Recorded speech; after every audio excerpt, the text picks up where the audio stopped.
नमस्कार। इस वीडियो में हम चने में लगने वाले दो महत्वपूर्ण जड़ संबंधी रोगों पे बात करेंगे। इस पूरी वीडियो रिपोर्ट में हम उन दोनों रोगों के लक्षण और उनके कंट्रोल पे बात करेंगे। देखिए, चने में दो महत्वपूर्ण जड़ संबंधी रोग लगते हैं। एक जिसे आप उकठा के नाम से जानते हो, विल्ट, और दूसरा आपका सफ़ेद तना विगलन, जिसको कॉलर रोट के नाम से जानते हैं। उकठा में होता क्या है कि पौधे की जड़ काली पड़ना स्टार्ट हो जाती है और पौधे धीरे धीरे पीले पड़ के मुरझाने स्टार्ट हो जाते हैं। और उकठा के जो लक्षण है वो आपको खेत में धब्बों में दिखेंगे।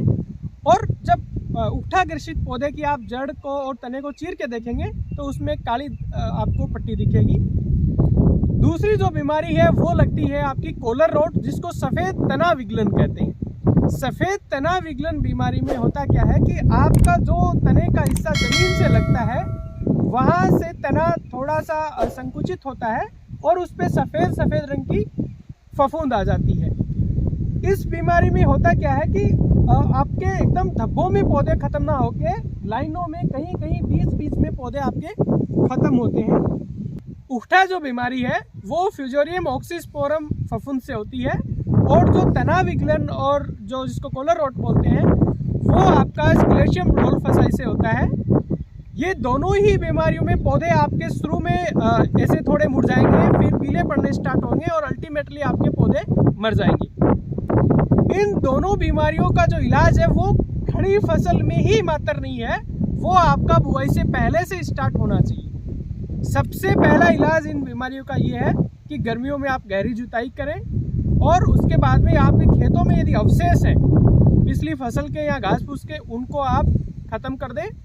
और जो तीसरा इन दोनों बीमारियों का इलाज है वो ये है कि आप बहुत अगेती बुआई नहीं करें। यदि बहुत अधिक तापमान है, बहुत अगेती बुआई करेंगे तो इन दोनों बीमारियों की बढ़ने के चांसेस रहते हैं। और स्पेशली जो तना विगलन है, जो आपका कॉलर रोट है, जिसका इस खेत में अटैक है, उस बीमारी में बुआई करते टाइम यदि बहुत ज़्यादा आपके खेत में नमी है तो ये बीमारी आती है। खेत में बुआई करते टाइम में बहुत ज़्यादा नमी नहीं होनी चाहिए, और बुआई करते टाइम बहुत नमी है और फिर बादल जैसा मौसम बन रहा है तो इन दोनों बीमारियों के आने की पूरी तरह से संभावना बन जाती है। इसके अलावा आपको बुआई करने से पहले अपने खेत को उपचारित करना चाहिए।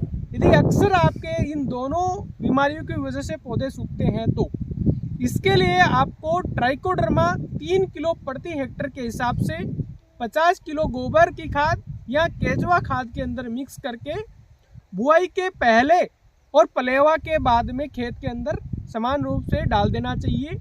ट्राइकोडर्मा भी एक फफूंद है जो इन दोनों बीमारियों को फैलाने वाली फफूंद को जैविक तरीके से ख़त्म करती है। ये ट्राइकोडर्मा इस बीमारी का सबसे बेहतरीन इलाज है। उसके बाद में आप जब बुआई करते हो तो आपको अपने बीज को उपचारित करना चाहिए।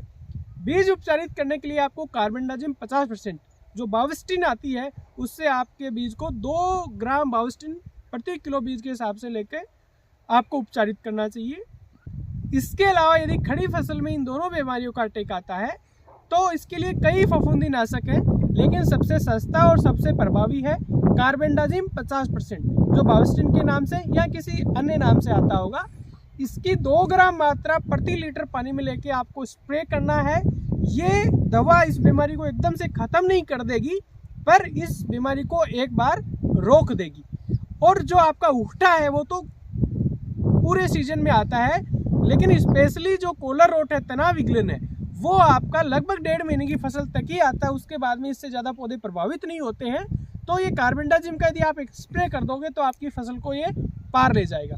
कार्बेंडाजिम के अलावा भी काफ़ी फफूंदी नाशक आते हैं, जैसे टेबुकोनाजोल है, थायोफिनेट मिथाइल है या एजोक्सिस्ट्रोबिन है, उनका भी आप स्प्रे कर सकते हो। उनसे भी इनका इलाज संभव है, लेकिन कार्बेंडाजिम सस्ता है और हर किसी लोकल मार्केट में आपको आसानी से मिल जाता है।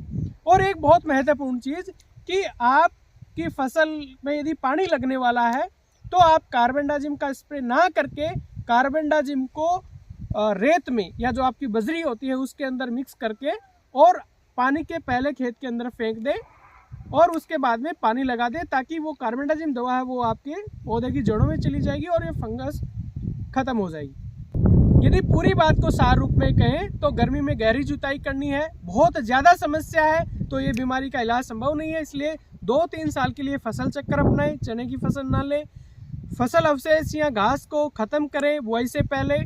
इसके अलावा बहुत नमी में बुआई नहीं करें, बहुत अगेती बुआई नहीं करें, और ज़मीन को आप ज़रूर उपचारित करें ट्राइकोडर्मा से। मात्र 125-150 रुपये प्रति किलो मिलता है, 3 किलो प्रति हेक्टेयर में डाल के आप अपनी खेत को उपचारित कर सकते हो। और बीज उपचारित 2 ग्राम कार्बेंडाजिम प्रति किलो के हिसाब से ज़रूर करें। और जब आपके यदि बीमारी खेत में आ ही गई है तो आप कार्बेंडाजिम का स्प्रे कर सकते हो। और आप पानी लगाने वाले हो तो आप कार्बेंडाजिम का स्प्रे ना करके रेत या बजरी में मिला के उसको खेत में फेंक सकते हो, उसके बाद में पानी लगा दें। लेकिन एक बहुत महत्वपूर्ण बात, कम से कम 500 से 600 लीटर प्रति हेक्टेयर पानी जाएगा। और कुछ किसानों की ये शंका रहती है कि हम पानी लगा दें तो ये बीमारी कंट्रोल हो जाएगी, यूरिया डाल देंगे तो कंट्रोल हो जाएगी। पानी और यूरिया लगाने से दोनों बीमारियां बढ़ सकती हैं, इसलिए पानी तो बिल्कुल ना लगाएं, ज़रूरत ना हो तो। उम्मीद करता हूँ आपको जानकारी अच्छी लगी होगी। फिर मिलेंगे एक नई जानकारी के साथ। नमस्कार, जय हिंद।